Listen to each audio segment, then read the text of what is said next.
she slapped him across the face and, on his own plane, the sound cracked through the cabin like a gunshot. Clean. Flat. Final. It bounced off $65 million worth of walnut panels and cream leather, and hung in the recycled air like smoke. He didn't flinch, didn't raise his voice, didn't move a single inch. He just reached slowly into his hoodie pocket, 2 fingers, deliberate, unhurried, and pulled out his phone. The screen was already on. The recording had been running for 11 minutes and 23 seconds. He set it face up on the armrest. Let her see it. Let her hear the microphone pulsing. And then he looked at her with the particular calm of a man who has been waiting very long time for exactly this moment. "Everything you've said," he said quietly.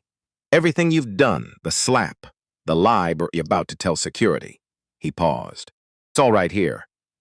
She had boarded his aircraft that morning and decided, before he opened his mouth, before he said a single word, that he didn't belong there.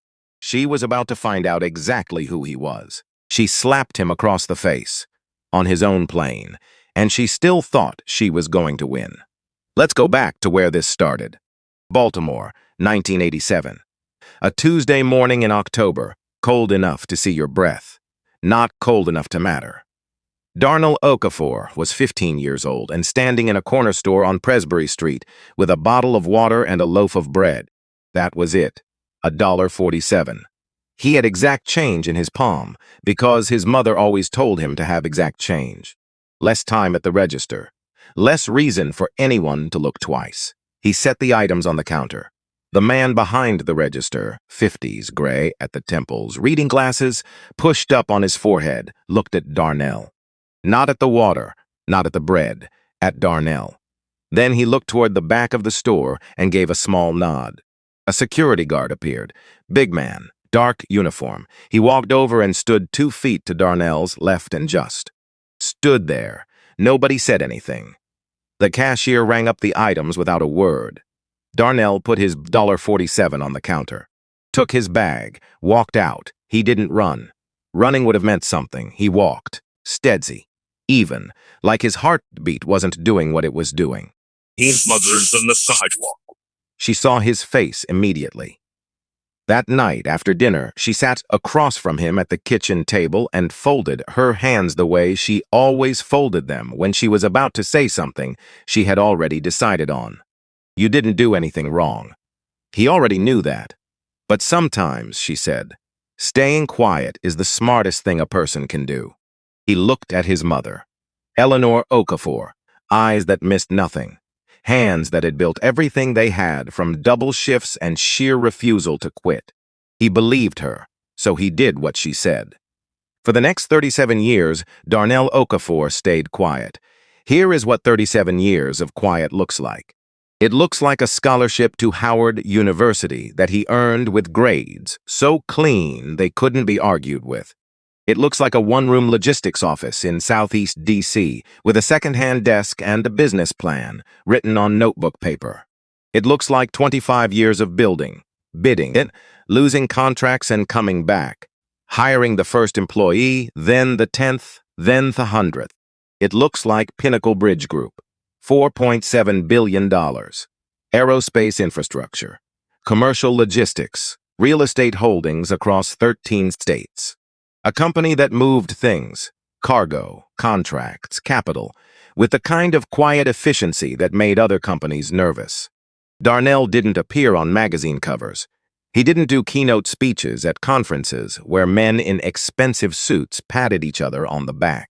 He didn't have a publicist or a social media presence or a table at the kind of restaurants where people went specifically to be seen. He just built, quietly, constantly, the way his mother taught him, and somewhere along the way, quiet became his armor. The morning of the incident, he was out of bed before 5. That was normal. Darnell had been waking before 5 since his 30s.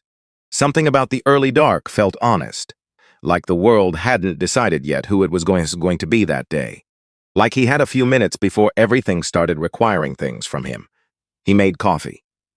Dark, no sugar. He stood at the kitchen window of his home in Montclair, New Jersey, and watched the tree in the backyard do nothing in particular. and he drank his coffee, and he didn't think about anything important. Edz was still asleep upstairs. He didn't wake her. She had a showing at 9, and she'd been up late reviewing contracts. His wife ran her own business, a luxury home staging and design firm that had become, over 15 years, one of the most respected in the Northeast. Sharp in a way people underestimated, warm in a way people didn't expect. She had been the first person in 2 decades to tell Darnell Okafor something he didn't want to hear, and say it without flinching. He'd married her for a lot of reasons. That was one of them. He left a note on the counter. 3 words. Back Sunday night.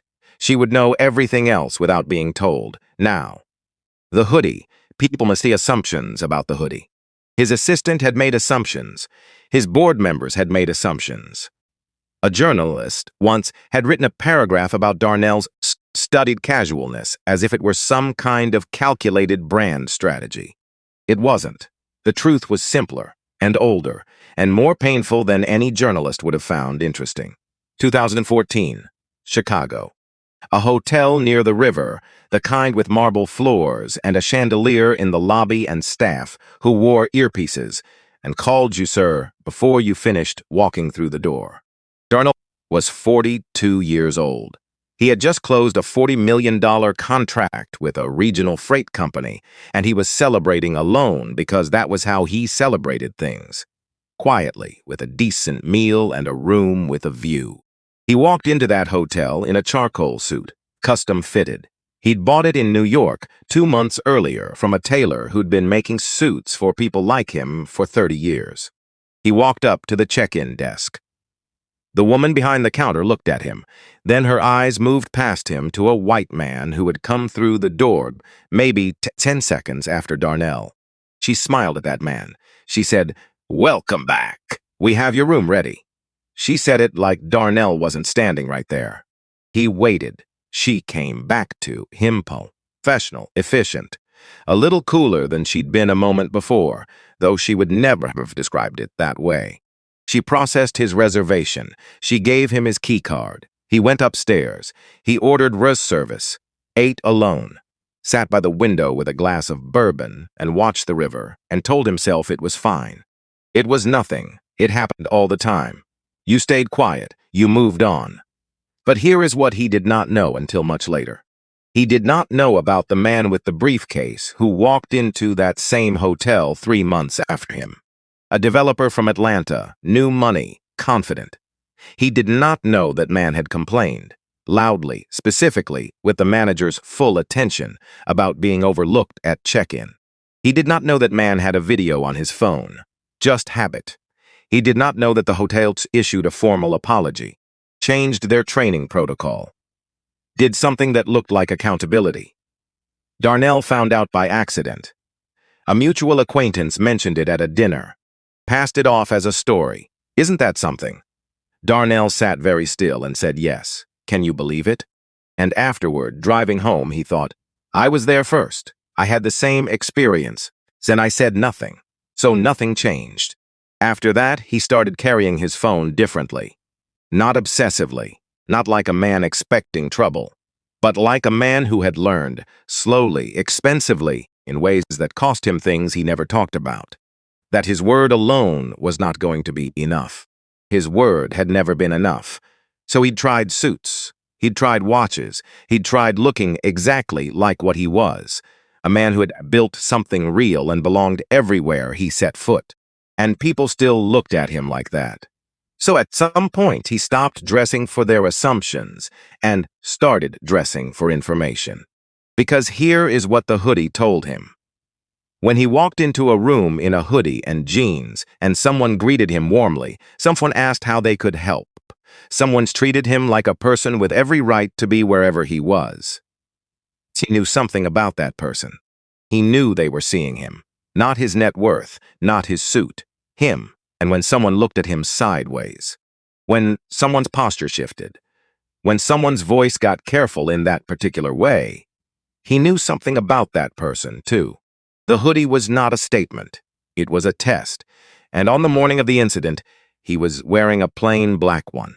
Dark jeans, sneakers he'd had for 4 years, a leather weekender bag over one shoulder, a tablet under his arm. He drove himself to the airport. He always drove himself. Teterboro Airport in New Jersey sits about 12 miles outside of Manhattan. Not the kind of place regular travelers pass through. No departure boards, no long security lines, no overpriced sandwiches in cellophane wrap. Just a private terminal. Clean, quiet. The kind of quiet that has money in it. Darnell knew the woman at the front desk. Linda. She had checked him through this terminal more times than either of them could count. She smiled when she saw him, called him by name, waved him through. He walked out onto the tarmac. His aircraft was waiting, a Gulfstream G700. Tail number G-Apex. $65 million of engineering precision, registered under Pinnacle Bridge Group, managed by Atlas Wing Aviation. The interior was cream leather and dark walnut, and a faint smell of cedar from the diffuser in the galley. 4 oversized seats in the main cabin, a conference table with embedded screens, a private suite in the rear behind frosted glass for the overnight trips.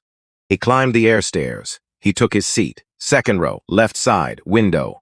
Always the same seat. He had his reasons. He set his bag on the seat beside him, pulled out his tablet, opened the acquisition file he'd been reviewing since 6 in the morning. He was heading to Charleston, South Carolina.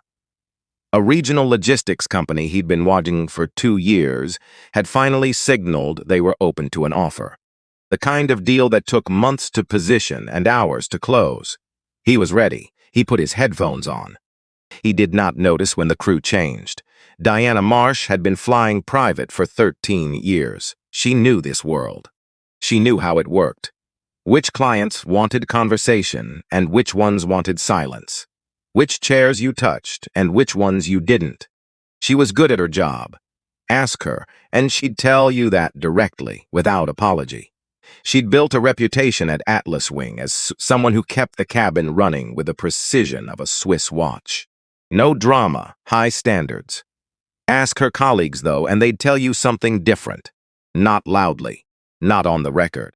In break rooms, in crew vans between terminals, in the tired, sideways conversations that happen at the end of long days when people finally stop performing and just talk.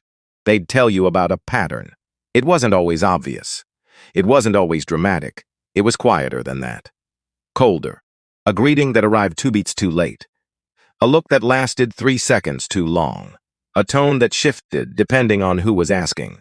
3 passengers had filed formal complaints against Diana Marsh in the last 3 years. 3 separate incidents. 3 separate people who had taken the time and the energy to put what happened to them in writing. All 3 were black. All 3 complaints landed on the desk of Paul Stanton, Human Resources, mid-level manager, 12 years at the company. The kind of man who organized his inbox by color and prided himself on keeping his numbers clean. Paul reviewed the first complaint and found it insufficient. He reviewed the second and found it insufficient. He reviewed the third the same way. What Paul never mentioned in any of those reviews was that Diana had once done something for him. 8 years earlier, Paul had handled a passenger dispute badly. Misread the situation, made the wrong call, said something on record that could have cost him. Diana had been there. She'd backed him up. Quietly, effectively. The kind of help you don't put in an email. Paul had never forgotten. He'd never said so directly. But those 3 complaint files sat closed in a drawer, and Diana Marsh had never faced a single sock consequence, and some debts get paid in ways that are very hard to point to later. Diana was not supposed to be on this flight. Her regular route had been grounded that morning. Maintenance issue. She got to Summit at 6:15 a.m., 45 minutes before the charter was scheduled to depart. She drove to Teterboro fast, parked fast, got through the terminal fast. She did not pull up the flight manifest. She did not check the client profile. She didn't have time, she told herself. She'd been doing this for 13 years. She knew how to read a cabin. She boarded the aircraft. She walked through the forward galley. Said something quick, and professional to Sophie Reeves, the junior attendant, who was already checking supplies at 6:50 in the morning. Diana walked into the main cabin, and she stopped. There was a man in the owner's suite. Tall, even-seated, she could tell. Broad across the shoulders, black, wearing a hoodie and dark jeans and sneakers, headphones around his neck. A bag on the seat beside him, looking at a tablet like he owned the place. Diana stood very still for 1 second, and in that second, 1 single second, something happened in her that she would never fully examine. Never describe accurately, not to a lawyer, not to a judge, not to anyone. Because to describe it accurately would have required a kind of honesty she was not capable of. She saw what she saw, and she decided what it meant. She did not check the system. She walked down the aisle. Darnell heard the heels before he looked up. Click, click, click. Not the sound of someone arriving. The sound of someone advancing. He pulled his headphones down to his neck and looked up from his tablet. A woman standing in front of him. Uniform pressed, hair pulled back tight, hands already moving to cross over her chest. I'm going to need to see your boarding confirmation. Not hello, not good morning. Not any of the things that 13 years of hospitality training should have made automatic. Just that. Sharp. Already certain. Darnell looked at her for one moment. He recognized the tone, the posture, the particular professional coldness doing the work of something much less professional. He didn't react to it. He opened the Atlas Wing app on his phone and held the screen toward her. The charter confirmation, his name, the tail number, the date, everything. Diana glanced at it. 2 seconds, maybe. This just shows a booking. It doesn't confirm your seating assignment. This section reserved. Reserved, that word. Darnell put his phone down. I'm exactly where I'm supposed to be. Diana's jaw moved. Look, I don't know what happened at the desk, but this is the owner's suite. It's designated for the principal client. She paused. The next words came wrapped in patience that had no warmth in it at all. There are seats in the rear cabin that would be more appropriate. These mix-ups happen. More appropriate. He put his headphones back on. He went back to his tablet. And that simple, quiet refusal to engage did something to Diana Marsh that pure argument never could have.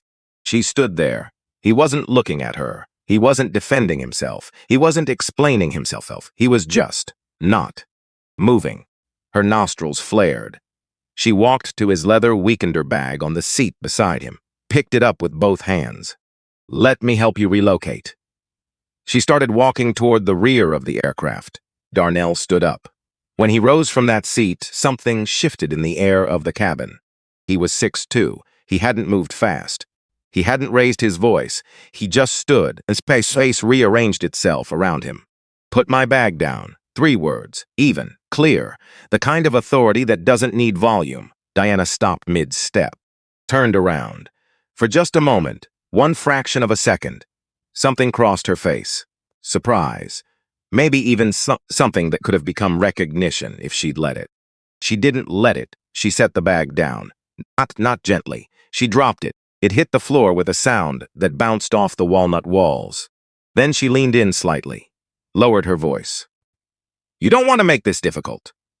She turned and walked back toward the galley and said, loud enough for the whole cabin. This is exactly what happens when people don't read the instructions. Sophie Reeves was 26 years old and 7 months into a job she had worked very hard to get. She was standing in the galley doorway with a tray of water glasses in both hands. She had been staying there for the last 3 minutes. She had watched all of it. She wanted to say something. Her mouth had opened twice. Nothing came out. But Soph started at Atlas Wing in April. Before that, she had spent 3 years on regional commercial flights out of Charlotte, waiting for an opening in private aviation that would let her build towards something real. She had gotten this job because she was good. She had not given the right answer yet. She thought about Rachel Simmons. 6 months ago. A junior attendant who had offered a mild, completely reasonable suggestion during a crew briefing about the positioning of beverages. And within 3 weeks, she was processing cargo transfers at a regional hub in Ohio. Diana had not been directly involved, not officially. But everyone knew. Sophie thought about Rachel. She thought about the tray in her hands. She thought about her lease and her car payment and the loan she was still paying down from her training certification. She stood in the galley doorway, and she said nothing. For now, Diana came back. That was the thing. She came back. Darnell had sat down again, headphones on, tablet open. He was reviewing a paragraph about depreciation schedule, Charleston acquisition file, and trying to stay focused on the numbers. He heard her heels. Click, click, click. She stopped in front of him again. Face flushed, voice louder than the situation called for. Loud enough to reach the cockpit if the door hadn't been sealed for pre-flight. I'm going to say this once more. You either show me an ID that confirms your authorization for this section, or I will contact ground security and have you removed from this aircraft. She let that sit for one breath. Your choice. Darnell removed his headphones, slowly, folded them, laid them on the armrest. I'd like to speak to your captain. Diana blinked. A theatrical pause. You don't get to make requests. You're a passenger. I am the senior crew member on this aircraft. I determine seating compliance. She pointed toward the rear of the plane. Darnell looked at her, just looked at her, and said quietly enough that she had to hold very still to hear it. I'm not going anywhere. Do what you need to do. Something broke in Diana Marsh. Later, she would not be able to explain it clearly. Later, sitting in a lawyer's office, trying to reconstruct the sequence, she would use words like provoked and threatened and escalation. She would say she had felt unsafe. What actually broke was simpler and uglier than any of that. He wouldn't submit. That was it. A black man in a hoodie in the most expensive seat on her aircraft, looking at her with those calm, steady eyes, and he would not. Submit. Her hand shot out toward his headphones on the armrest. She was going to take them. She didn't think it through. She was going to take them the way you take a toy from a child who is refusing to listen, because she had already decided, without deciding, without the word ever forming consciously, that that was the category he belonged in. Darnell pulled back. Instinct, just instinct. His arm moved away from her hand, and in moving away, his hand grazed the side of her forearm. Barely. The lightest possible contact. The kind that happens when someone invades your space and your body spawns before your brain does. Diana recoiled like she'd touched a live wire. She took a full step backward, eyes wide, mouth open, and then she swung. Open palm, full force, right side of his face. The sound was a crack, hard and flat and final. It bounced off the walnut walls. It filled the cabin, and then the cabin went completely silent. In the galley, Sophie Reeves dropped a water glass. It hit the floor and shattered. Her hand flew to her mouth. Her eyes did not look away from the cabin. Darnell's head had turned from the force of it. A red mark was already rising on his left cheek. He sat completely still. 5 seconds, 6. 6. The kind of stillness that could have been patience, or could have been a man making a very careful decision about what came next. Diana was breathing hard, her hand still raised, her chest heaving. Don't you ever put your hands on me? Her voice shaking. Not with fear, with the conviction of someone who has already written the story in her own head. I felt what you did. I have every right to defend myself. She smoothed her uniform, straightened her postureskun, and her voice shifted, instantly, completely, into something controlled and measured and carefully constructed. I'm contacting security. You're being removed. And when they arrive, I'm going to tell them exactly what you did. Darnell did not speak. He raised his hand. 2 fingers, moving with the kind of deliberate slowness that made Diana take another step back. He reached into his hoodie pocket, pulled out his phone. The screen was on. The recording app was running. The timer read 11 minutes and 23 seconds. He set the phone face up on the armrest. The microphone icon pulsed on the screen. He looked at Diana and said, in a voice above the cabin ventilation, everything you've said, everything you've done, the slap, the threat. What you're about to tell them. It's all right here. Diana looked at the phone. She looked at the timer.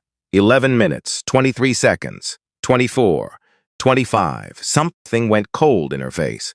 Not the anger, that didn't leave. But something else arrived underneath it. Something she hadn't felt once during this entire confrontation. Doubt. Just the edge of it.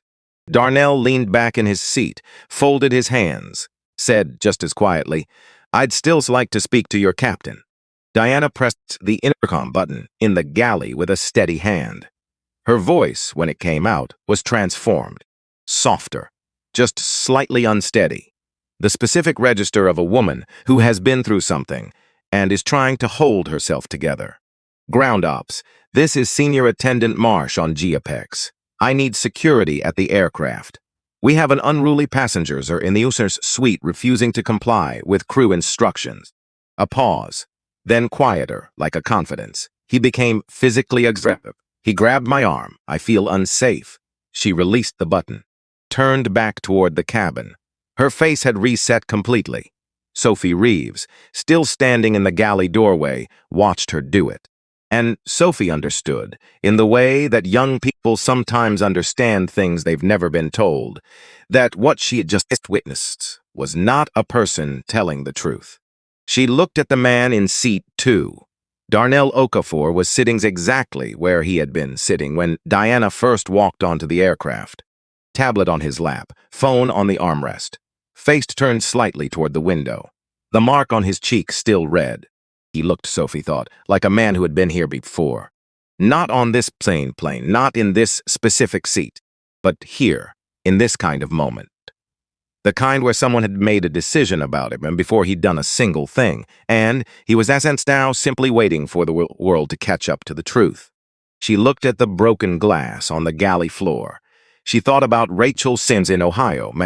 She thought about the family from 6 months earlier. Mother, father, 2 kids, business class tickets. Diana's voice dropping to that register. She set down the tray. She was done standing in doorways. 2 security officers appeared at the top of the air stairs 4 minutes later. The older one wore a name tag that read Devereaux, Frank Devereaux, 19 years at Teterboro. He had seen enough situations to have learned one thing above everything else. Wait for the facts. He walked down the aisle toward the seated man, calmly. "Sir, I'm Officer Devereaux with Teterboro Ground Security. May I see some identification?" Darnell reached into his back pocket. No hesitation. He handed over his driver's license and waited. Devereaux looked at the name, looked at the man, looked at the name again. He stepped away, turned his back to the cabin, keyed his radio low. "Ground ops, this is Devereaux. Need a client verification on tail number GAPEX. Confirm the registered charter principal for today's departure." Silence. 10 seconds. Then the radio crackled. "Devereaux confirmed. GAPEX is registered to Pinnacle Bridge Group. Today's sole charter client is Darnell Okafor, CEO and registered owner of the holding company. He is the principal on file." Devereaux lowered the radio, stood very still for it a moment, then he turned. Not toward Darnell, toward Diana. The look on his face was not theatrical. It was the specific expression of a man who has just understood something and is deciding what to do with it. He walked past Diana without speaking. Stopped in front of Darnell. "Mr. Okafor, I sincerely apologize for the disruption. Is there anything you need from us?" Darnell looked at him. A long, steady look. "I need her off my plane." Diana heard those 5 words and something happened to her face that she couldn't control. The color left it, completely, like a curtain being drawn. Her lips moved. No sound. Then in a voice that cracked down the middle, "Wait. He can't be." She stopped herself, looked at Darnell. "Look at him. There's no way he—" She didn't finish. She didn't have to. Every person in that cab heard the rest of the sentence in the silence that followed. And that silence, heavy, irreversible, said everything Diana couldn't. Sophie stepped out of the galley. Her hands weren't shaking anymore. She looked directly at Officer Devereaux and spoke clearly without asking permission. "I need to tell you what actually happened." Diana's head snapped toward her. "Sophie, don't." Sophie kept her eyes on Devereaux. "I saw the entire interaction from the galley. Mr. Okafor was seated when Ms. Marsh approached him. He showed her his booking confirmation. She dismissed it. She took his bag without permission and attempted to move it to the rear. When he stood and asked her to stop, she dropped the bag on the floor. She came back a second time and demanded he move. He asked to speak to the captain. She reached for his personal belongings. He pulled back. That's all he did. He pulled back. She struck him, full force, across the face. Then she told him she was going to report him for assault. The cabin ventilation hummed, nothing else. Diana took one step toward her. You have been here 7 months. 7 months. You don't understand how any of this works. When this is done, I will make sure you never. Mrs. Marsh. Devereaux's voice cut through the cabin like a door closing. Stop talking. Diana stopped. At that same moment, the cockpit door opened. Captain Hollings stepped into the cabin, still wearing his headset around his neck. Face closed. Tight. He had been monitoring the security channel for the last 3 minutes. He looked at Devereaux, at Darnell, at Diana. He needed about 30 seconds. Then, he turned to Diana and said, in the tone of a man who has made decisions like this before and does not enjoy them, Miss Marsh, you are relieved of duty, effective immediately. Collect your personal belongings. You have 60 seconds to deplane. Captain, if you just... That was not a request. Diana stood there for 5 of those 60 seconds. Her eyes moved around the cabin, to Devereaux, to Sophie, to the younger officer who hadn't said a single word and was staring at her with his mouth slightly open. Finally, she looked at Darnell. Darnell did not look at her. He was already back on his tablet, already past her, already somewhere she was not. Diana grabbed her bag from the galley. Her heels on the cabin floor had a different sound now. Not a march, a retreat. At the top of the air stairs, she turned back, maybe to say something, maybe because some part of her still believed this was recoverable. The cabin door swung shut. The last thing she saw was the back of Darnell Okafor's head, still, calm, unmoved. The Gulf Stream lifted off at 7:14 a.m., smooth, quiet. It climbed through a thin layer of low cloud and broke into open sky. Sophie brought coffee to seat 2 without being asked. Her hands had stopped shaking. Her voice, when she spoke, was small. Mr. Okafor, I'm sorry for all of it. Darnell looked up. For the first time that morning, something in his face changed. Not a smile, something gentler than that. He took the coffee. Thank you, Sophie. A beat. What you did back there took real courage. She nodded, went back to the galley before her eyes could do what they wanted to do. Darnell set the coffee down, looked out the window. Below, the city was still waking up. Cars on highways, neighborhoods coming into light. An ordinary Tuesday morning for most people. The kind of morning where nothing particular happens and nobody gets tested, and you go home at the end of the day without having made any hard choices. He picked up his personal phone, not his business line, not Wendell Price. His personal phone with the contacts he'd had for decades, the numbers he called when things were real. He scrolled to one name, Eleanor Okafor, 79 years old. Room 14B at Meadowbrook Care Center in Baltimore. She still had her sharpness mostly. Still had her voice, always. She picked up on the 3rd ring. It's early, she said. I know. What happened? He told her. Quietly, clearly. The way he always told her things, without drama, because she had always seen through drama to whatever was underneath. When he finished, there was a long silence. Then Eleanor said, Did you stay quiet? No, not this time. Another silence. And then his mother said, in a voice lower than he expected, Good. A pause. I taught you wrong, Darnell. He didn't say anything. I taught you that quiet was safe. And maybe it was. Maybe it kept you out of trouble when you needed to stay out of trouble. She stopped. He heard her breathing.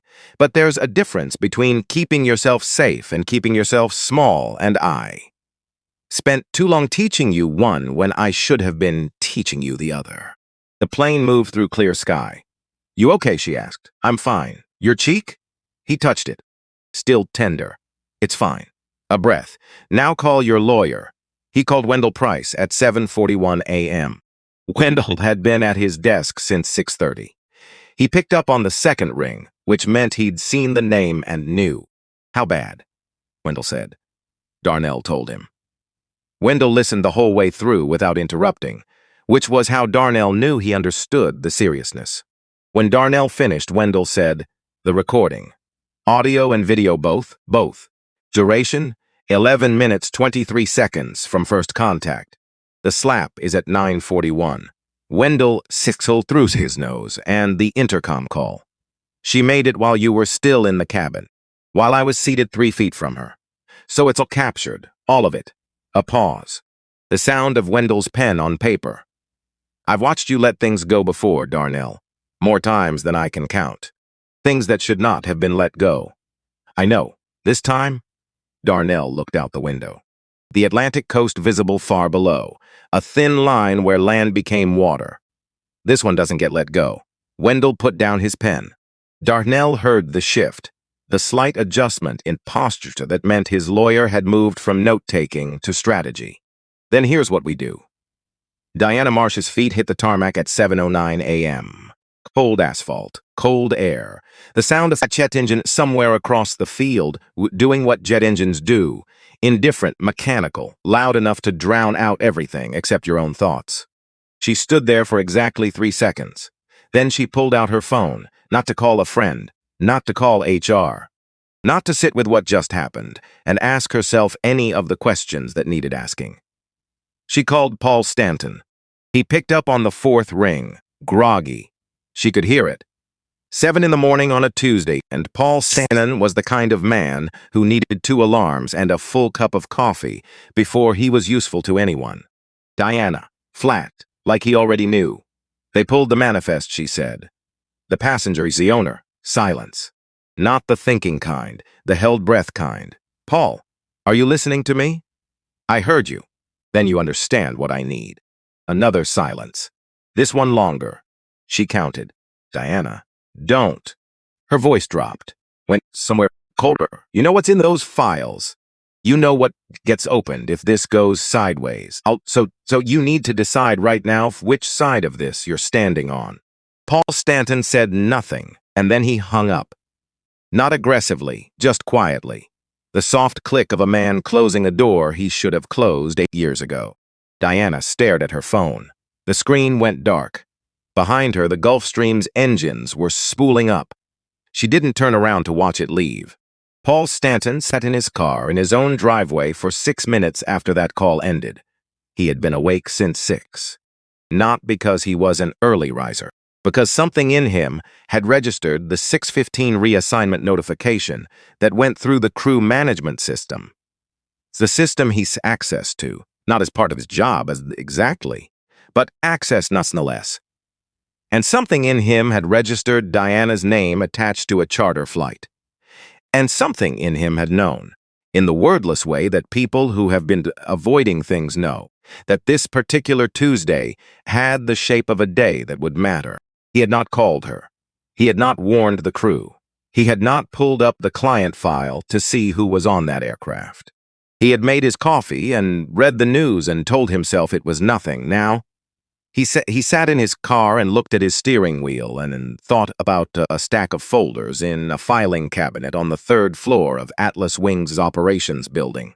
3 folders with Diana's name on the tab, and 6 others, different crew members, different incidents, all with his signature at the bottom. Insufficient evidence. No further action required. He had written those words so many times they had stopped meaning anything. That was the thing about administrative language. It was designed to be clean, neutral. It described decisions without requiring you to explain them. You didn't have to say, I am choosing not to investigate this because the person being complained about once did something useful for me, and because the company runs more smoothly when certain things stay filed and forgotten. You just wrote insufficient evidence and put the folder away. Paul had not thought of himself as doing anything wrong. He went inside, made a 2nd cup of coffee, sat at his kitchen table and stared at the wall. His phone buzzed at 8:03 a.m. Unknown number. He didn't answer. 37,000 feet above the eastern seaboard, Darnell Okafor was talking to his lawyer. Wendell Price laid out 4 steps. Clean, sequenced, surgical. First, a formal assault complaint filed with Teterboro Airport Police. Full recording attached as primary evidence. Filed before the aircraft wheels touched Charleston. Second, the recording sent to Atlas Wing Aviation's legal department with a demand letter attached. Written response required within 48 hours. Not a courtesy copy, a demand. Third, a formal request for the complete employment history of Diana Marsh. Every complaint, every disciplinary note, every file Paul Stanton had ever touched with her name on it. Fourth, formal notification that Pinnacle Bridge Group was placing its charter cost management contract with Atlas Wing Aviation under immediate review. $12 million a year, the company's single largest client relationship. Darnell approved every word before Wendell finished reading them. Letters go out before your wheels touch Charleston, Wendell said. Good, Darnell. Yeah, this is going to get it loud. A pause, long enough to be real. I know, Darnell said. The call ended. Darnell sat for a moment with the phone in his hand. Outside the window, the sky was completely clear. The kind of blue that makes you feel like the world is holding still just for a second. He thought about his mother's voice. I taught you wrong. He had been turning those 4 words over since the call ended, examining them the way you examine something fragile, carefully, from different angles, making sure you understood what you were holding before you put it down. Eleanor Okafor was not a woman who said things she didn't mean. She did not apologize casually or revise herself lightly. She had spent decades being right about most things, and she knew it, and she didn't perform false modesty about it. So when she said, I taught you wrong, she meant it completely. And the weight of that, not the anger, not the vindication, not any of the louder emotions that were available to him right now. The weight of that was what settled in his chest and stayed. He thought about all the times he had walked away. The hotel in Chicago in 2014. A restaurant in Dallas where a table he had reserved wasn't ready for 45 minutes, but was suddenly available when his white colleague arrived. A meeting room in Seattle where the building security had asked him for his badge twice in 10 minutes, while the other men in suits walked past without being stopped. Every time he had been patient, professional. He had adjusted his expectations downward to meet the reality of his environment and then moved on. Because that was what his mother taught him. Because that was what survival looked like. But here was the question he hadn't been willing to ask until now. Every time he adjusted, every time he absorbed it and moved on and said nothing, who else paid the price for his silence? Who sat in a seat after him and experienced the same thing with no recording, no lawyer on speed dial, no aircraft with their name on the registration. Just their word. And their word alone was never going to be enough. He picked up his phone again. Not Wendell this time. Daisy, his wife, answered before the second ring, which meant she was already awake, which meant the note on the counter had not been enough, which meant Daisy Okafor, 49 years old, co-founder of a design firm that had rebuilt its entire client base twice and never once lost its reputation, had been awake since before 7, with the particular alertness of a woman who knows when her husband is not okay. Tell me, she said. So he told her. The whole thing, and this time, unlike with Wendell, unlike even with his mother, he told her the parts that lived underneath the facts. The moment Diana's eyes moved across him in the cavern, that recognizable scan he had been receiving since he was 15 and had once gotten used to. The sound the bag made when it hit the floor, the way the cabin felt in the silence after. Daisy listened without interrupting. When he finished, she said, How's your face? Fine. Darnell. It's fine, Daisy. A beat. Wendell knows. He's already filing. Good. Then, without pause. You are going to handle this quietly. Not a question. He didn't answer. You were going to keep it contained, she said. Make the demands. Take the settlement. Keep your name out of it. Still not answering. Darnell. Her voice shifted, not harder, more direct. The way Daisy got when she was about to say something she had been thinking for a long time and had decided it was finally the right moment. How many times have you told me about something like this and then let it go? Quietly. You know the answer. The hotel in Chicago, yes. The restaurant in Dallas. Yes. The building in Seattle. Twice. Yes. And every time, she said, you made the same calculation. Not worth the noise. Not worth the attention. Keep building. Don't let them make you the story. A pause. I understand why. I have always understood why you did it. Silence. But Darnell, she stopped. In the pause, he could picture her exactly, standing in the kitchen in Montclair, looking out the window at the backyard he'd looked at that morning. Your silence has not only cost you. Every time you absorbed it and moved on, someone else sat down after you. Someone with no recording, no Wendell, no aircraft with their name on the registration. And they got the same thing you got. And they had nothing. He closed his eyes. I know, he said. So this time, Adeze said, don't be quiet. Not a command, not an ultimatum. Just the truth, spoken by the one person in the world who had earned the right to say it to him directly. All right, he said. Call Brooke Calloway. Brooke Calloway had spent 17 years building a reputation for doing exactly one thing well. Finding the story underneath the story. She had broken 3 major corporate discrimination cases in 8 years. She had a waiting list of sources who wanted to talk to her and a shorter list of editors she actually trusted. She was 44 years old, relentless in a way that never looked like effort, and she had a particular focus on discrimination cases in the service and hospitality industries. That focus was not purely professional. 4 years earlier, Brooke's younger sisters, Beverly, had been traveling alone on a commercial flight out of Atlanta. Business class, confirmed ticket, window seat. Beverly's at the time, a pediatric nurse. She dressed the way people dress when they want nobody to bother them. Neat, unremarkable, headphones in from the moment she sat down. The flight attendant asked Beverly to verify her boarding pass. Once fine, twice odd. 3 times, Beverly asked why. The attendant said she needed to confirm. Beverly was in the right section. Beverly was in exactly the right section. Had been the whole time. The attendant walked away without another word.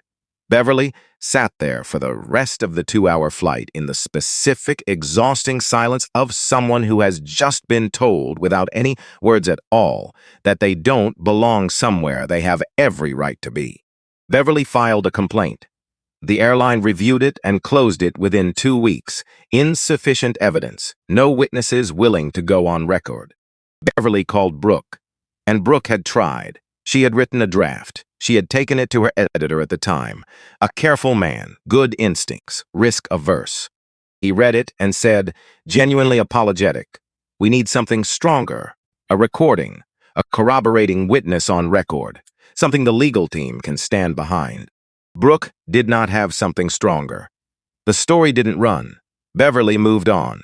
People do. You process it, and then you go back to work and you try not to let it make you smaller.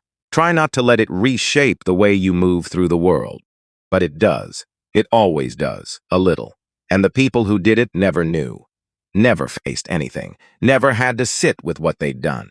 Brooke had not stopped thinking about it. So when Wendell Price called her on a Tuesday morning with a recording that was 11 minutes and 23 seconds long, she sat down at her kitchen table and listened. She got to the 3-minute mark. She stopped the playback. She sat espressi. Then she pressed play again and listened to the rest without stopping. When it ended, she put the phone face down on the table and pressed both hands flat against the wood and breathed.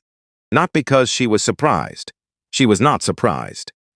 She had been covering this territory for 17 years, and almost nothing surprised her anymore. She needed a moment, because what she had just heard was, in almost every detail, what Beverly had described from that Atlanta flight 4 years ago. The tone, the precision of the dismissal, the way authority gets used as a weapon by people who have learned they face no consequences for using it that way. Beverly hadn't had a recording. This man did. Brooke picked up her phone, called Wendell back. I need 4 days to verify everything. You have it. I want the security logs from Teterboro, the flight manifest, The intercom call transcript, the prior complaints, if they exist. End of day. And I want to speak to the junior attendant. On record, a pause. I'll ask. Wendell. She looked out her kitchen window. Kids walking to school. A dog pulling its owner down the sidewalk. Tell him this story matters. Not just for him. For everyone this has happened to who didn't have what he had. Wendell said he'd relay the message. He didn't need to. Darnell Okafor had already said himself. Sophie Reeves landed back in New Jersey at 2:15 p.m. Not on the Gulf Stream. On a commercial shuttle that Atlas Wing had arranged when Captain Hollins filed the crew incident report. And the aircraft was placed under operational review for the duration of the investigation. Standard procedure.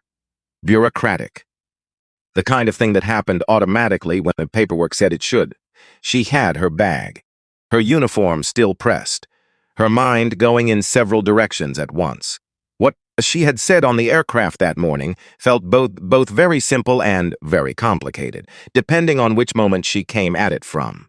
In the moment itself, when she had stepped out of the galley and looked at Officer Devereaux and started talking, it had felt like the only thing available to her. Now sitting on a shuttle bus with a carry-on between her feet, it felt more like standing on the edge of something and having already jumped and only now looking down. Her phone had 11 messages, 7 from colleagues asking what happened. One from her mother in Charlotte saying she'd heard something through a friend who knew someone at Teterboro, and was Sophie okay?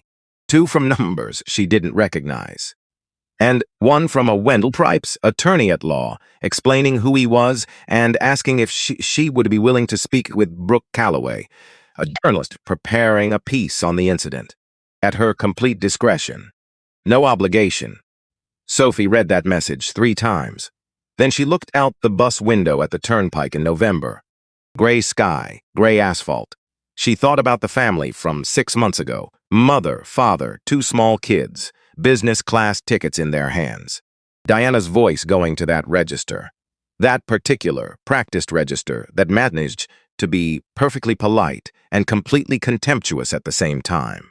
And Sophie had been in the galley with a tray, and she had thought about saying something.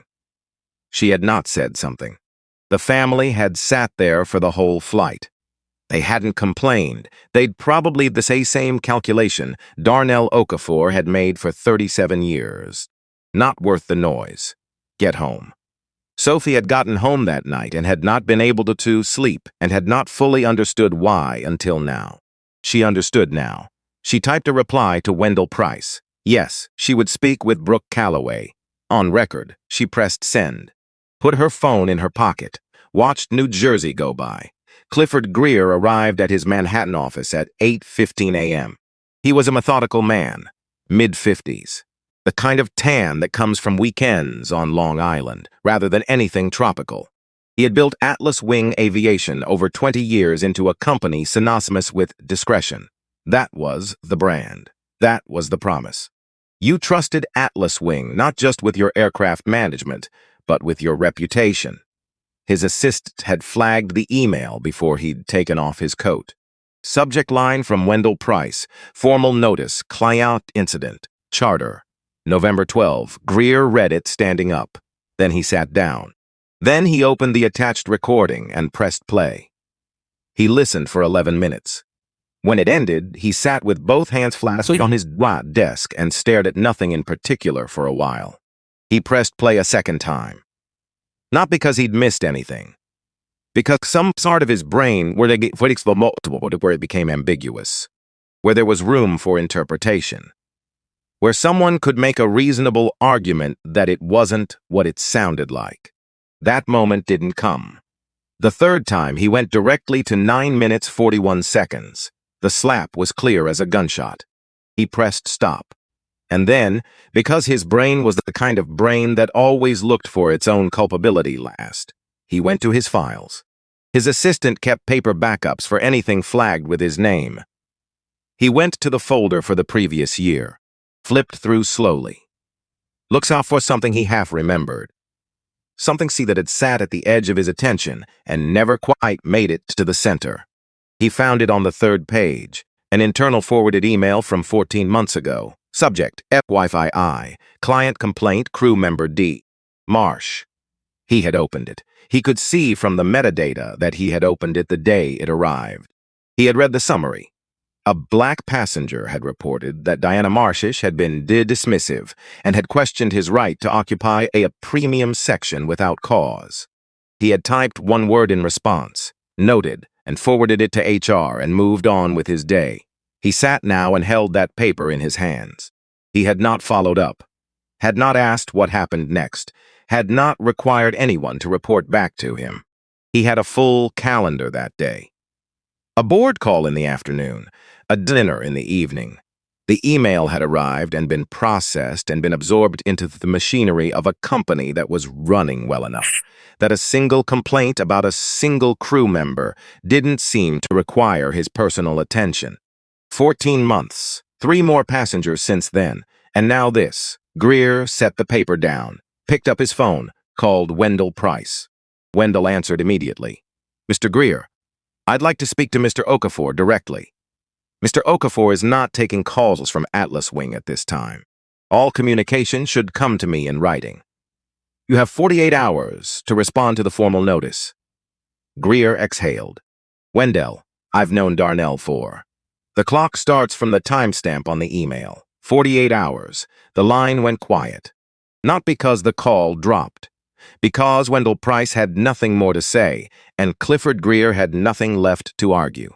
Paul Stanton's office was accessed by Atlas Wing's internal audit team on Thursday morning. Not dramatically. No people in suits carrying boxes. Just 2 members of the audit team, a company lawyer named Harriet Voss, who wore glasses and said very little, and a file request that covered everything Paul signed off on in the last 6 years. Paul's present for the entire thing. He sat in the corner of his own office and watched them work. He answered questions when asked. He pointed to the right filing cabinets. He gave Harriet his computer password when she asked and watched her type it in without expression. 9 complaints. That was the number that emerged over 3 hours of file review. Not just Diana's 3. 9 total. Different crew members, different passengers, different dates. See same notation every single time in Paul Stanton's handwriting or typed under his name. Insufficient evidence. No further action required. Harriet Voss looked up from the files. Her voice had no particular emotion in it. Mr. Stanton, were all of these complaints reviewed by you personally? Yes. And in each case, you determined there was insufficient evidence. That's what the files indicate. Did you conduct interviews in any of these cases? A pause. Some of them. Which ones? He couldn't answer quickly enough.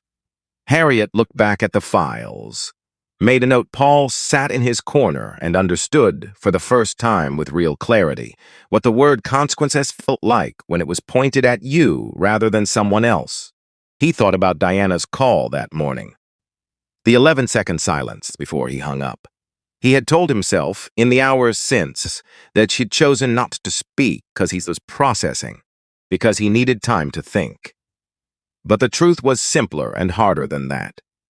He had hung up because he had known, in that moment, that there was no version of the next conversation that ended well for him. And so he had chosen the only exit available, silence, one more time. Same as always. And it was going to cost him the same way it always cost people who chose silence when the truth was already in the room. Brooke Calloway worked for 4 days. She verified the flight manifest with Teterborough's operations center directly. She pulled the security logs from the morning of the incident. She obtained the complete intercom call transcript from Atlas Wing's internal communications record, which were legally the company's property and therefore subject to their own disclosure requirements. She interviewed Sophie Reeves for 2 hours on a Thursday afternoon in a coffee shop in Hoboken. Sophie was careful at first, precise in the way people are precise when they know their words are going somewhere that matters. Then, gradually, something else settled in. Not relaxation exactly, but the particular steadiness that comes from having a true story to tell and telling it in the same order every time.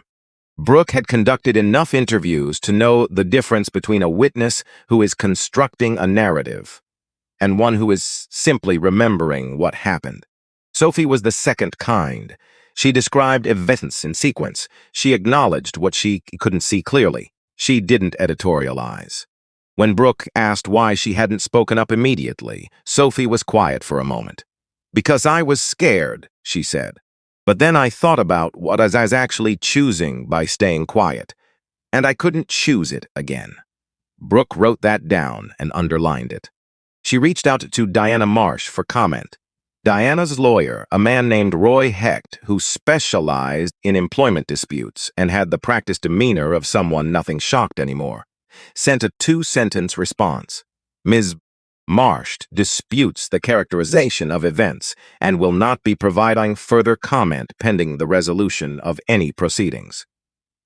Through a source inside Atlas Wing who had not been asked to keep anything confidential and was therefore not violating any obligation in speaking to her, Brooke obtained the summary findings of the internal audit.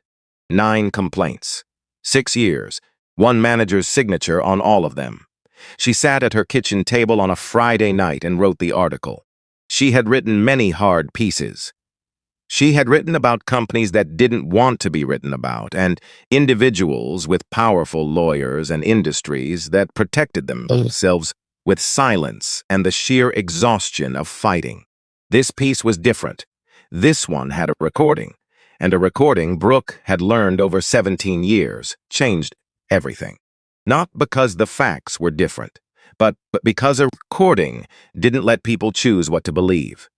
It made them hear it with their own ears, in their own time, in their own kitchen or living room at whatever hour they found it.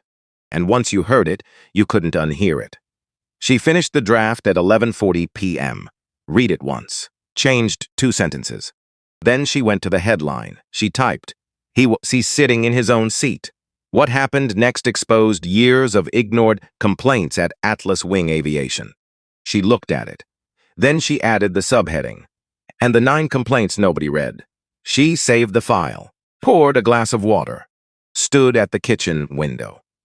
Thought about Beverly the way she always thought about Beverly when she finished a piece that mattered. Beverly was fine, that was important to remember. She was 33 now, still a nurse, still herself. She had moved on. But the flight attendant who had made her show her boarding pass 3 times had also moved on. Had probably moved on 100 times since. Had never had to stop and account for it. Never had to sit in a room and answer for what she had done. That was the mechanism. That was how it continued. Not through dramatic villains who knew exactly what they were doing, but through ordinary people who did something wrong and faced nothing for it, and so did it again and again, until someone had a recording, or a lawyer who answered on the second ring, or a sister who worked in journalism. Brooke set down her glass. Tomorrow, 6 a.m. The article would go up and the world would hear 11 minutes and 23 seconds of audio that couldn't be argued with. And the 9 complaints that had been sitting in a drawer for 6 years would finally be read. By everyone. Clifford Greer received Wendell Price's formal demands on Wednesday afternoon. He read them in his office with Harriet Voss seated across from him. 3 demands. 1. A public acknowledgement that Atlas Wing's internal complaint process had failed to identify and address a pattern of discriminatory conduct over a multi-year period. 2. A full independent audit of Atlas Wing's HR and complaint procedures, conducted by an outside civil rights organization with no financial relationship to the company. 3. Mandatory bias training for every Atlas Wing employee. Flight crews, ground staff, management, executive leadership, designed and delivered by the same independent organization and funded entirely by Atlas Wing. Harriet threw the demands twice. Then she said, "He's not asking for money." "No," Greer said. "That's unusual." "Yes."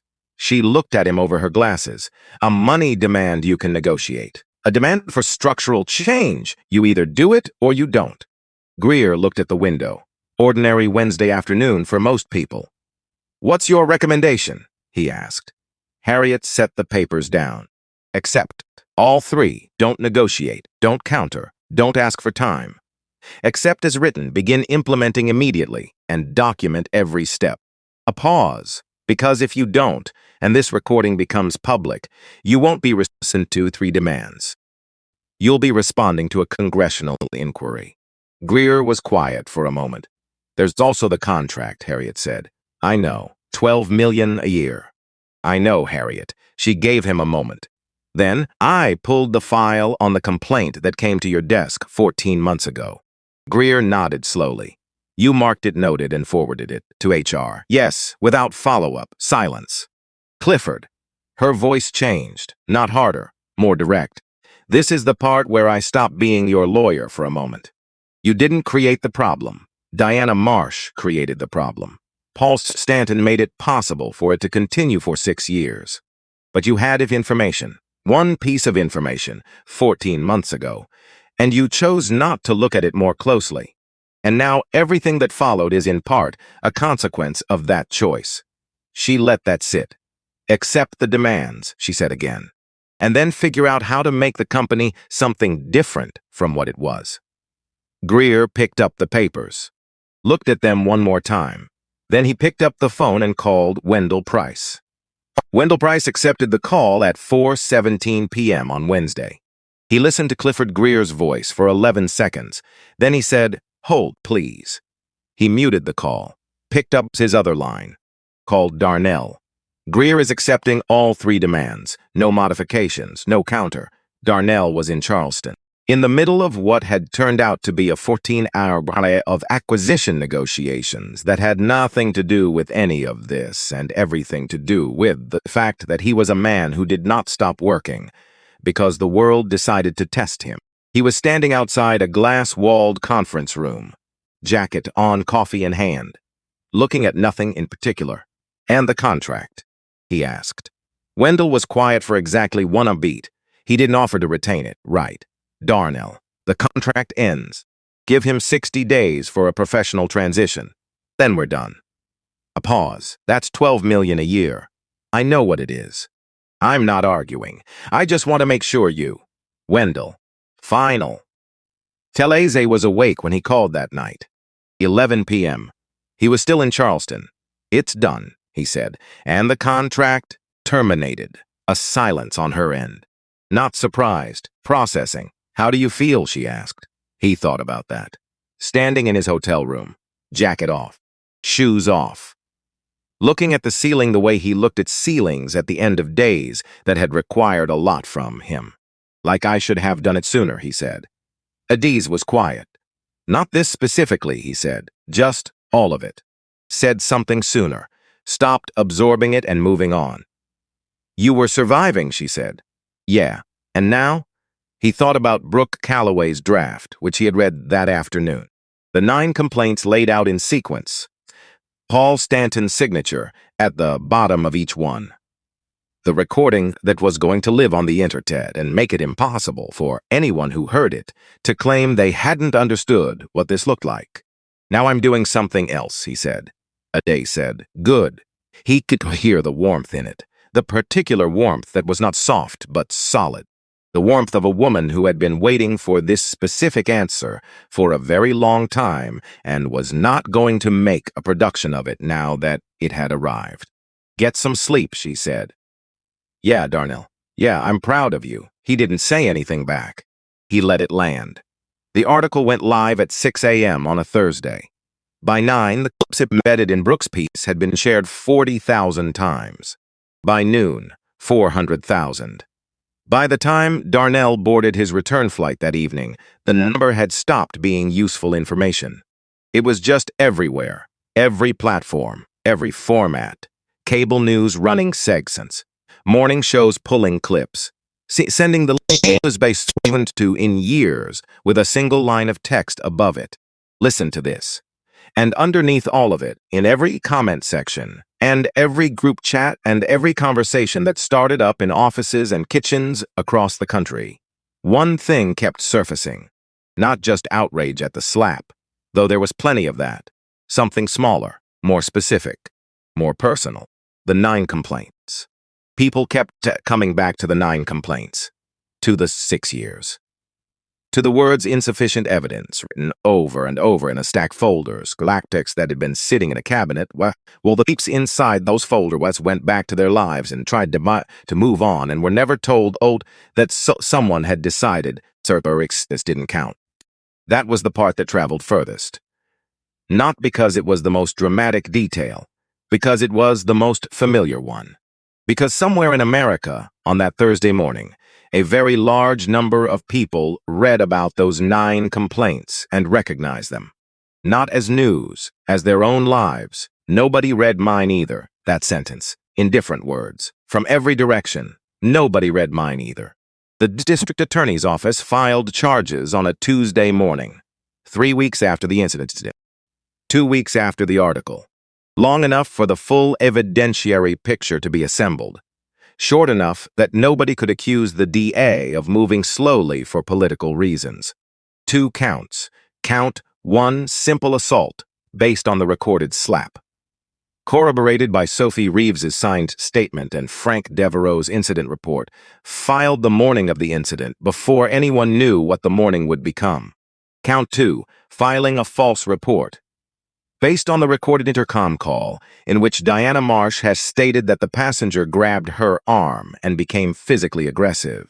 Statements directly contradicted by the video evidence and every witness present on the aircraft. Roy Hecht called Diana when the charges came through. His voice was the same as always. Calm, measured. The practiced steadiness of a man who had promised himself a long time ago that he would not become emotionally invested in outcomes he couldn't control. We expected this, he said. I know. I've reached out to the DA's office about a plea arrangement. Silence on her end. Diana, listen to me carefully. The recording exists. Every word you said on that intercom is captured. I can construct arguments around the physical contact, the graze, the reflex, the perception of threat. But the intercom call is a different problem entirely. A pause. Because you said specific things. Specific things that the recording shows did not happen. Diana sat on her couch in her apartment with the curtains still drawn when. She had kept them drawn since Thursday morning when the article went live. She had not been outside except get the mail. What do they want? She asked. A guilty plea on both counts. In exchange, they're recommending the lower sentencing range. Probation, community service, fines, no jail time, no jail time. She looked at the wall across from her, a framed photo. A layover in some city she couldn't remember clearly anymore. Smiling, uniform pressed, 13 years ago when everything was ahead of her, and if we go to trial. Roy Hecht was quiet for a moment. Then we go to trial, he said. And I represent you to the best of my ability. But Diana, you need to understand what a jury is going to hear in that courtroom. They are going to hear 11 minutes and 23 seconds of audio and video evidence, unedited. They are going to hear Sophie Reeves testify in person. They are going to hear Frank Devereaux's incident report read into the record by a prosecutor who has done this many times before. A pause. And then you're going to have to take a stand. Diana said nothing for a long time. Then, we go to trial. Roy Hecht exhaled once, slowly. All right, he said. Then let's prepare. Diana Marsh spent the weeks between the charges and the trial in a version of her life she didn't recognize. She had lived alone for 11 years. She had always been fine with that, fine with the order of her own space. The predictability of her own routines, the particular freedom of not having to account for herself to anyone when she came home. Now, the apartment felt like a container rather than a home. She moved through it, room to room, without purpose. She made coffee and let it go cold. She watched television without registering what was on. Roy Hecht called twice a week. Preparation sessions. He walked her through questions, coached her on posture, on pacings, on the specific language to use and avoid. He was thorough and patient and professional. She went through the motions of it. What she could not tell Roy Hecht, what she could not tell anyone because she had no language for it yet, was the thing that happened every time she replayed the morning in her own mind.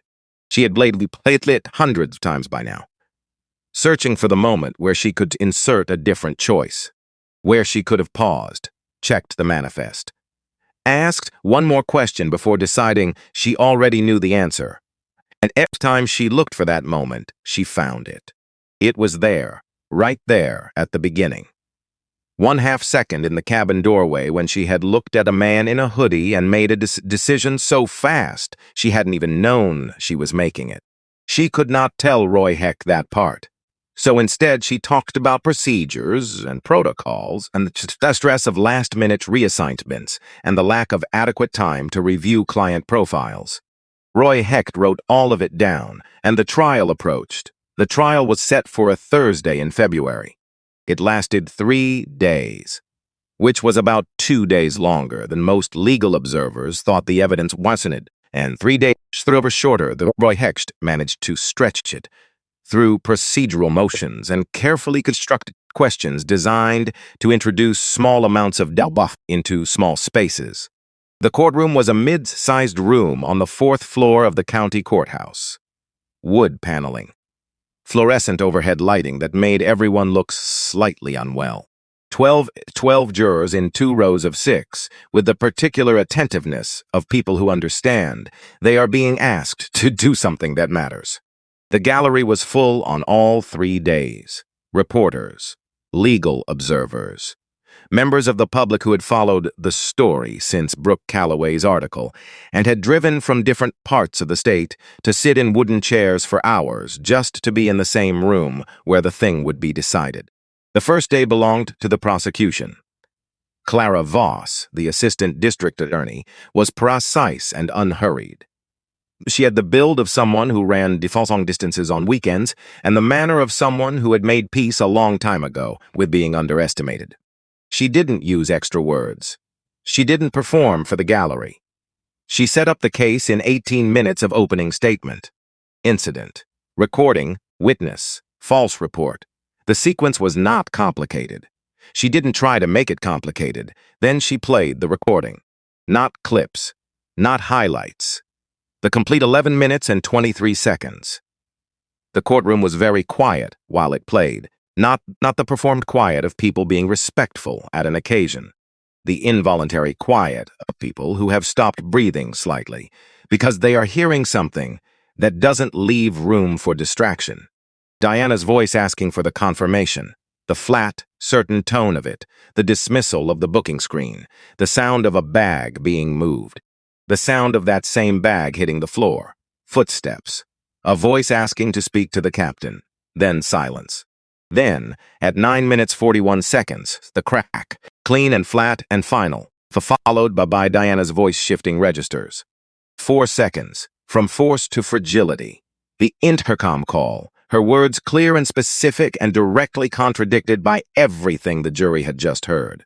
When the recording ended, Clara Voss let the silence sit for 10 full seconds. Then she said, "The prosecution rests on day 1. She didn't need more than that. Day 2 was Sophie Reeves. She came in wearing a dark blazer, hair pulled back, hands folded in her lap once she was seated in the witness box. She looked like what she was. A 26-year-old woman who had spent the months between November and February thinking carefully about what she was going to say in this room. The direct examination took 40 minutes. Sophie described what she had seen from the galley doorway in the same order it had happened. Her voice was steady throughout, not the performed steadiness of someone plunging easy emotions for an audience. The real kind.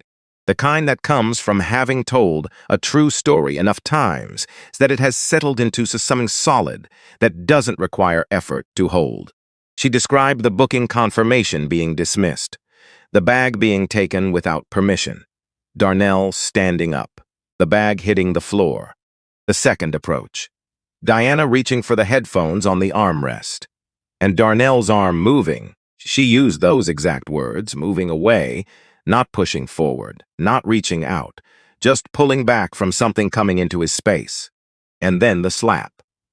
Roy Hecht took his time on cross-examination. He was a skilled lawyer, and he had found 2 things he could work with. First, the galley doorway had an angle, a partial obstruction from the forward equipment housing. Was it possible, he asked, that Sophie's sightline to certain moments had been limited by that obstruction? Sophie considered the question. I could see the main cabin from where I was standing, she said. I've described what I saw. But you can't guarantee your view was completely unobstructed at every moment during the interaction. I've told you what I saw. He moved on. Second, Sophie had not spoken up immediately. There had been a period, he was careful not to call it hesitation, a period before she stepped forward to address Officer Devereaux. Did she agree that was accurate? Yes. Can you tell the jury why? Sophie looked at him. Because I was afraid of what it would cost me professionally, she said. And then I decided that fear was not a good enough reason to let someone lie about what happened in front of me. Roy Hecht nodded slowly, as if considering this. There was nothing more to find there. He moved on. Day 3 was the defense. Roy Hecht was not without resources. He called a works safety consultant who testified about the elevated stress conditions of in-flight conflict situations and the difficulty of making split-second judgments in enclosed environments at altitude.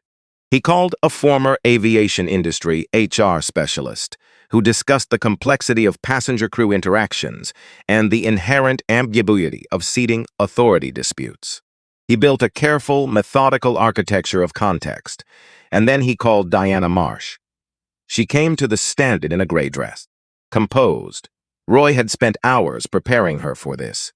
The posture, the pace, the specific language to reach for, and the specific language to avoid. She described feeling threatened. She described the physical contact, the graze of Desaulnelles' hand against her forearm, in terms that made it sound considered rather than reflexive. She described her state of mind, her years of service, her genuine commitment to the safety and comfort of every passenger she had ever served. She described the slap as a response, a reflex action in a moment where she had perceived immediate physical threat. Roy Hecht nodded throughout. His face communicated. Reasonable, understandable, human. Then Clara Voss stood up. She walked to the center of the courtroom. She did not look at her notes. She looked at Diana Marsh directly, and she asked exactly one question. Mrs. Marsh, she said, can you explain to this jury why you assumed Mr. Okafor did not belong in the owner's suite of his own aircraft when he boarded? Diana opened her mouth, closed it. The jury watched. The gallery watched. The judge watched. He didn't look like. She started. Stopped. Her mouth was open. The words were right there, the honest words, the only accurate answer to the question. She could feel them pressing forward, and she could not say them, and she could not stop them from almost being said.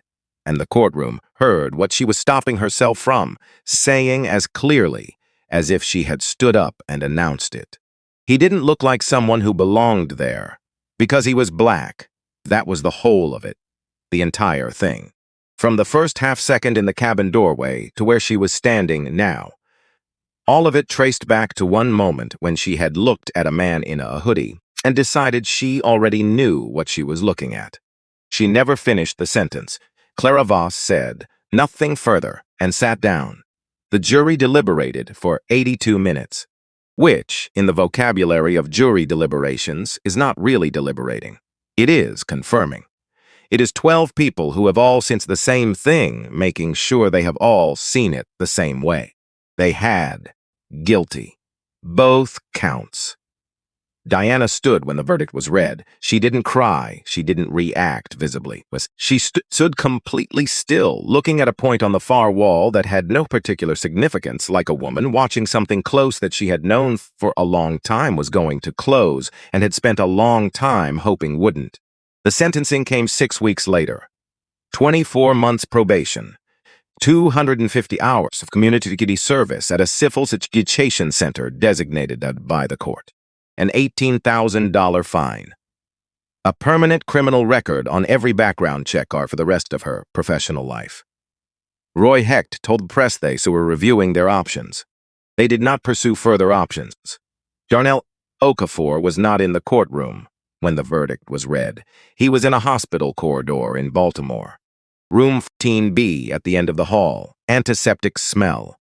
Bolted chairs against the walls. a vending machine at the far end that hummed slightly louder than it should. Eleanor had been admitted 4 days earlier. Mild stroke. The doctors were measured, not falsely reassuring, not alarming. She was responsive. Her speech slightly slower than usual. She was, according to every nurse who came through her room, a woman who had already decided she was going to recover and was making that intention known. At 2:17 p.m., his phone buzzed. Wendell Price. Verdicts in and guilty. Both counts. Darnell looked at the vending machine. The hum of it. The fluorescent light above it, slightly off-color compared to the others. Sentencing, he asked. 6 weeks out. Okay, how's Eleanor? Resting. How are you? He looked down the corridor at the closed door of room 14B. I'll call you tomorrow, he said. He ended the call. Sat with the terrible vending machine coffee and thought about his mother's voice on the phone in November. 37,000 feet over a gray coastline, his face still stinging. I taught you wrong. He had been living with those words for 3 months. And what he had come to understand slowly was this. She had taught him wrong. She had taught him to survive. In a world that had very specific ideas about what his presence meant and what his word was worth, survival had looked like quiet. But every time he had absorbed something and moved on, someone else had experienced the same thing afterward. With less. With nothing. No recording, no Wendell, no tail number with their name on it. And they had gone home and written a complaint, and someone like Paul Stanton had written 2 words at the bottom. Insufficient evidence, and nothing had changed. He stood up, threw away the coffee, walked to room 14B, and pushed the door open quietly. Eleanor was awake. She looked at him from the pillow, her eyes the same as always. Miss Nissen, even now, even here. Well, she said. Guilty, he said. Both counts. Eleanor looked at the ceiling for a moment. Good, she said. Darnell pulled the chair close and sat down. Neither of them said anything for a while. They had always been good at that. The particular silence of people who know each other well enough that the silence itself carries meaning. The Web Dignity Fund was incorporated the same week the charges were filed. $12 million. Independent board. People who had spent careers in civil rights litigation and legal services access, with no financial ties to Darnell or Pinnacle Bridge. The mandate was simple. Free legal representation for individuals who experienced racial discrimination in the service and hospitality industries, airlines, hotels, restaurants, retailers. Priority given to cases where the complainant had no recording, no corroborating witness, no resources to sustain a legal fight. The cases nobody reads, no press conference, no announcement. Brooke Calloway wrote 2 factual paragraphs about the launch. That was the extent of the public communication. The work was not a statement. The work was the work. In the first year, the fund took on 94 cases. 51 resolved through mediation or settlement. The organizations on the other side had not changed because they were suddenly good people. They changed because a formal legal demand backed by competent representation was a different experience from an individual complaint with no support. That was the mechanism, not shame, accountability. 27 cases closed without resolution.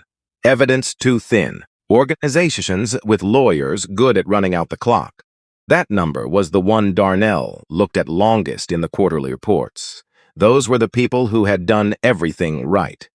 Found the intake form, told their story carefully, and still hadn't gotten what they deserved. He reviewed every report personally, not because Wendell needed him to, because he wanted to know the names. 16 cases went to formal proceedings. 12 reached settlement. 4 went to trial, all 4 won.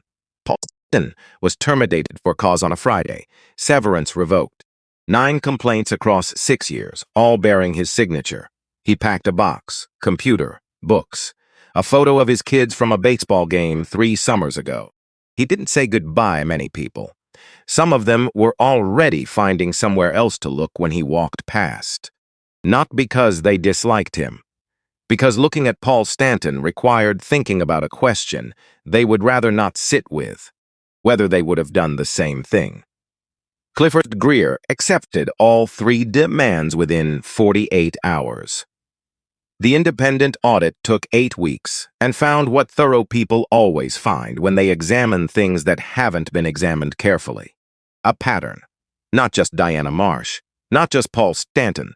A broader tendency to prioritize crew convenience over passenger complaint. A process that created the appearance of accountability without the substance. Greer released the full 48-page report publicly. Harriet Voss had advised against it. He released it anyway, because he was thinking about the email he had marked noted 14 months ago and forwarded and forgotten, and because the decision about what kind of company Atlas Wing would be going forward started with not hiding what needed to be seen. 3 additional employees were terminated. The mandatory training program launched 8 weeks later. Every employee, every level. Greer sat in the leadership session in the 3rd row and did check his phone. He resigned 14 months after the incident. Not because the board asked, because he had decided the person who led a company through this kind of reckoning probably should not be the same person whose inattention had made it necessary. His successor was Denise Farwell, 41 years old, 9 years at Atlas Wing. Passed over for promotion twice, sometimes the audit had documented with careful precision.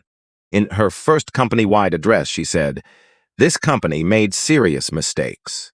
The work of addressing them is not finished, but it is real and it will continue." She did not mention Darnell Okafor. She talked about the work. Sophie Reeves got the call from Northern Crest Aviation on a Thursday morning in January, senior flight attendant. A title that would have taken 5 more years at Atlas Wing. "Can I ask who the new charter contract is with?" she said. "Pinnacle Bridge Group." She accepted before he finished telling her the salary. 6 months later, an aviation trade magazine asked what had made her speak up that morning. She thought about it for a long time. 6 months before that day, she said, "I watched Diana treat a black family with business class tickets like they didn't belong. They just sat down and didn't say anything.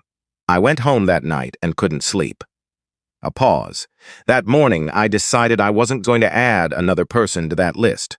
Diana Marsh completed her community service in Nashville over 14 months. She applied to 4 airlines after her termination. All 4 declined.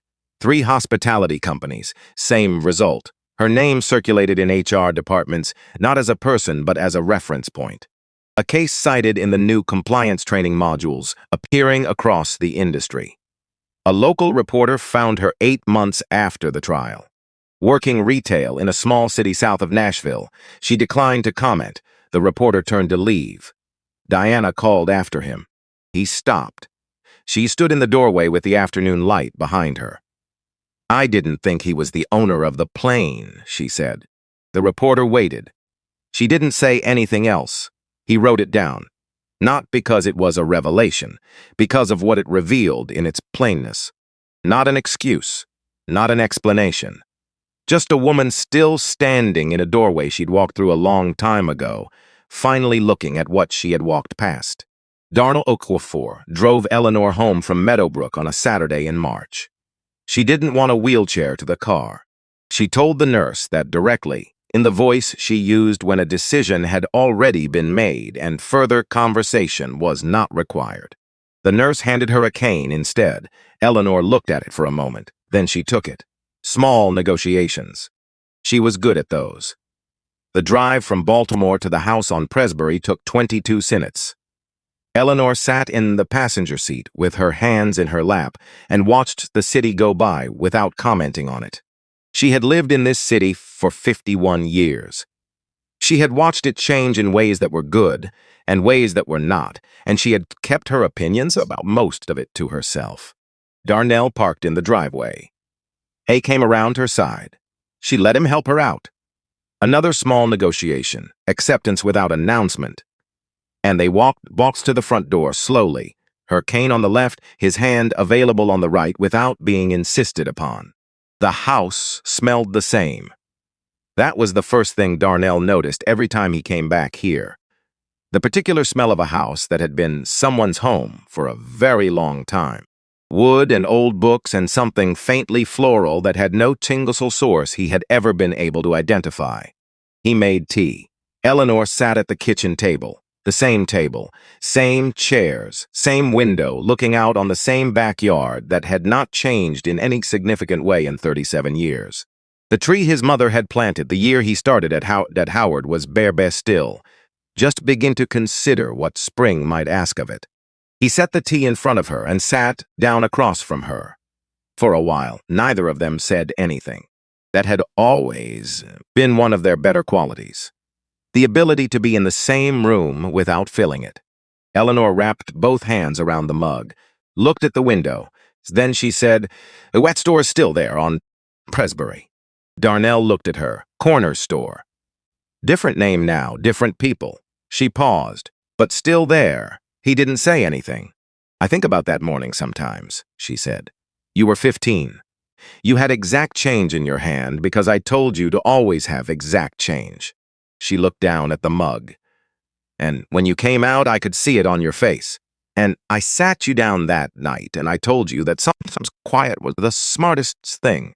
"Mama, let me finish." He did. "I told you that because I believed it, because I had seen what happened to men who made noise, to men who pushed back. And I was scared for you. So I taught you to make yourself smaller, to absorb things and move on, and not give anyone a reason to look at you twice." She stopped. Outside, the tree in the backyard stood still in the thin March light. "And you did exactly what I taught you. For 37 years. Darnell looked at his mother's hands around the mug. The history in them. Everything they had made. "You kept me safe," he said. "I kept you small," she said. "There's a difference, and I mixed them up for too long." The kitchen was very quiet. "You're not wrong," Darnell said. "Both things were true at the same time." Eleanor looked at him, her eyes still sharp. Still the eyes that had never let him get away with anything approximate. "Maybe," she said. "But you figured out how to stop doing it, and I needed you to know." She stopped, steadied herself. "I needed you to know that I think you were right to stop." Darnell didn't respond right away. He looked out the window at the tree, at the backyard where he had done his homework on summer evenings and learned to ride a bike on the narrow strip of concrete along the fence and come home to after every hard thing the world had handed him. "You taught me everything that mattered," he said. "The quiet was just one lesson. You taught me the other things too. How to build, how to keep going, how to make something real out of nothing." Eleanor said nothing. "That's what I'm still doing," he said. Just louder now. Something in his yadars shifted. Not quite a smile. Something that lived in the neighborhood as a smile, quieter and more durable. She picked up her tea. "Good," she said, and that was enough. They sat there a while longer. Two people at a kitchen table that had held 1,000 conversations between them. The tree outside beginning, almost imperceptibly, to decide about spring. Darnell drove back to Montclair that evening. Daisy was home. She had dinner waiting. Nothing elaborate, just the kind of meal that said, "I knew you'd need something real when you got back." She looked at his face when he came through the door and didn't ask how it went. She already knew. They ate together and talked about ordinary things, and afterward sat on the back porch for a while, even though it was still cold and neither of them suggested going inside. That was its own kind of conversation. The kind that doesn't need words, because the words have already been said, and what's left is just the two of you on a porch in March, having gotten through something and being on the other side of it together.